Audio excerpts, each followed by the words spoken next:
Hi. So இன்றைக்கி வந்து டே 12. நேற்று வந்து எக்ஸ்பைரிங்கிறதால நான் வந்து யூஸ்வலாகவே நான் எக்ஸ்பைரியில் வந்து எடுக்கக்கூடாதுன்னு தான் முடிவு பண்ணி வச்சுருக்கேன். ஏன்னா கொஞ்சம் வாலட்டிலிட்டி அதிகமாக இருக்கும். அதுவும் இல்லாமல் நேற்று கொஞ்சம் சைட்வேஸ் நிறையா இருந்தது. லாஸ்ட்டு எண்டில் தான் வந்து கொஞ்சம் டவுன் சைடு வந்துச்சு. இருந்தாலும் எக்ஸ்பைரி டே அன்றைக்கி மொத்தமாகவே ஸ்கிப் பண்ணலான்னு முடிவு பண்ணிட்டேன். ஏன்னா நிறைய பேர் ஜீரோ ஹீரோ ட்ரேடு சம்திங் இந்த மாதிரிலாம் சொல்லுவாங்க. பட் நம்ம எடுத்த ப்ராஃபிட்டெல்லாம் கொஞ்சம் அமௌண்ட்டுக்காக ரிஸ்க் எடுக்க நான் விரும்பலை. ஸோ எப்போயுமே லாஸ்ட்டாக நான் ஸ்டார்ட் பண்ணதுலேருந்தே இந்த 2 எக்ஸ்பைரியோ 3 எக்ஸ்பைரியோ வந்திருக்கு. நான் அதை ஃபுல்லாமே ஸ்கிப் பண்ணிவிட்டு இன்றைக்கி நான் ஸ்டார்ட் பண்ணேன். இன்றைக்கி நான் ஸ்டார்ட் பண்ணுறப்போ எனக்கு ஹெட்ஜிங் தான் பண்ணியிருந்தேன். ஸோ கால் ஹெட்ஜிங் பண்ணுறப்போ எனக்கு என்ன அப்படின்னா இன்றைக்கி வந்து ஒரு 3300 ப்ராஃபிட் வந்துச்சு. ஸோ சார்ஜஸ் எல்லாம் போக ஒரு 3000 இருக்குன்னு நினைக்கிறேன். ஸோ நான் எங்கே என்ட்ரி எடுத்தேன் அப்படின்னா, ஸோ நான் செட்டப் வந்து இங்கே ட்ராப் பண்ணி வச்சுருந்தேன். மொத்தம் 2 செட்டப் ட்ராப் பண்ணி வச்சுருக்கேன். ஸோ ஏன்னா இன்றைக்கி மார்க்கெட் டவுன் சைட் போச்சு அப்படின்னா இந்த செட்டப்புக்குள்ளே வந்துட்டு திருப்பி மேலே போகும். இல்லை அப்படின்னா இது வரும்னு நினச்சேன். ஆனால் இது வரைக்கும் ஃபஸ்ட்டு செட்டப்லேயே வந்து திருப்பி மேலே போக ஆரம்பிச்சிருச்சு.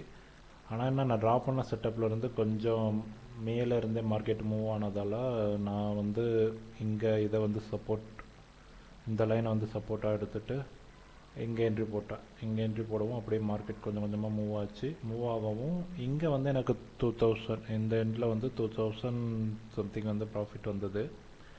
நான் வந்து இன்னும் கொஞ்சம் மேலே போவேன். ஏன்னா இங்கே ஒரு ரெசிஸ்டன்ட் இருக்குது. ஸோ இது வரைக்கும் போவோம் அப்படிங்கிறதால நான் கொஞ்சம் வெயிட் பண்ணேன். அதுக்கப்புறம் ஒரு ரெட் கேண்டில் வந்து கீழே வரவும் எனக்கு இங்கே வர்றப்போ எனக்குன்னா -1000 சம்திங் வரைக்கும் வந்துச்சு.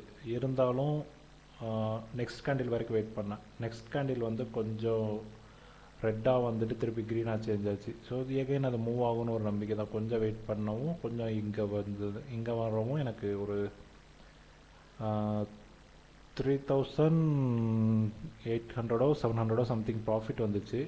நான் எக்ஸிட் ஆகுறப்போ என்ன இஷ்யூ ஆச்சு அப்படின்னா, நான் ரெண்டையுமே ஈக்குவலாக செலக்ட் பண்ணி எக்ஸிட் பண்ணுறப்போ ஒன்று எக்ஸிட் ஆகி இன்னொன்று எக்ஸிட் ஆகாமல் போயிடுச்சு. அதனால கொஞ்சம் ஒரு 4000 வரைக்கும் கம்மியாயிருச்சு. இருந்தாலும் பிரச்சனை இல்லை. நான் எடுத்த லாட்டுக்கு எனக்கு இது ஓகே தான். ஸோ இப்போ வரைக்கும் கொஞ்சம் கண்ட்ரோலாக ப்ராப்ளம் இல்லாமல் போய்கிட்டுருக்கு. ஸோ இதையே ஃபாலோ பண்ணணும்னு நினைக்கிறேன்.